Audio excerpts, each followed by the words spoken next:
ഇവിടെ ആർക്കും സമയമില്ല, എല്ലാവർക്കും പെട്ടെന്ന് ഉണ്ടാക്കണം. എങ്കിൽ പിന്നെ അങ്ങനെ ആവട്ടേന്നേ. അപ്പോൾ കുക്കറിലേക്ക് കുറച്ച് എണ്ണ ഒഴിച്ചു കൊടുത്ത് ചതച്ചെടുത്ത് ഇഞ്ചി വെളുത്തുള്ളി സ്ലൈസ് ചെയ്തെടുത്ത ഒരു സവോള 3 പച്ചമുളക് ഇനി ഇതെല്ലാം എണ്ണയിലേക്ക് ഇട്ട് ഒന്ന് ഇളക്കി വഴറ്റി സവോള ഒന്ന് വഴണ്ടി കഴിഞ്ഞാൽ ഇതിലേക്ക് ഒരു തക്കാളി കഷ്ണങ്ങളാക്കിയത്. തക്കാളി ഒരുപാടൊന്നും വഴണ്ടി പോവാതെ ജസ്റ്റ് ഒന്ന് നമ്മുടെ സവോളയിലേക്ക് ഇളക്കി യോജിപ്പിച്ച് കഴിഞ്ഞാൽ ഇനി ഇതിലേക്ക് നമുക്ക് പൊടികൾ ചേർത്ത് കൊടുക്കാം. 1 ടേബിൾ സ്പൂൺ കാശ്മീരി മുളക് പൊടി, 1 ടേബിൾ സ്പൂൺ മല്ലിപ്പൊടി, 1 table spoon chicken masala, 1 teaspoon മഞ്ഞൾപ്പൊടി. ഇനി പൊടികളുടെ പച്ചമണമൊക്കെ ഒന്ന് മാറുന്ന വരെ ഇളക്കി മിക്സ് ചെയ്ത് ഇനി ഇതിലേക്ക് 1 ടേബിൾ സ്പൂൺ തൈരും ചേർത്ത് കൊടുത്ത് ഇളക്കി യോജിപ്പിച്ച് ഇനി ചെറുതായിട്ട് കട്ട് ചെയ്ത് വെച്ചിരിക്കുന്ന ചിക്കന്റെ ബോൺലെസ് ആയിട്ടുള്ള പീസസും ചേർത്ത് കൊടുത്ത് മസാലയിലേക്ക് ചിക്കന്റെ പീസസ് നന്നായിട്ട് നമുക്കൊന്ന് മിക്സ് ചെയ്തെടുക്കാം.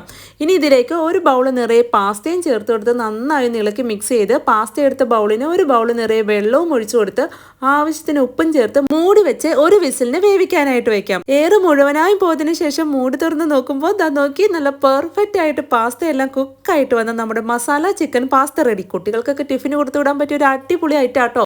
അപ്പോൾ എങ്ങനെയാ ഒന്ന് ട്രൈ ചെയ്ത് നോക്കുമല്ലേ? അപ്പോൾ ഇതേപോലെയുള്ള ഈസി ആൻഡ് ടേസ്റ്റി റെസിപ്പീസിനെ പേജ് ഒന്ന് ഫോളോ ചെയ്യാനും ലൈക്ക് ചെയ്യാനും മറക്കല്ലേ. അപ്പോൾ ഓക്കെ, ബൈ.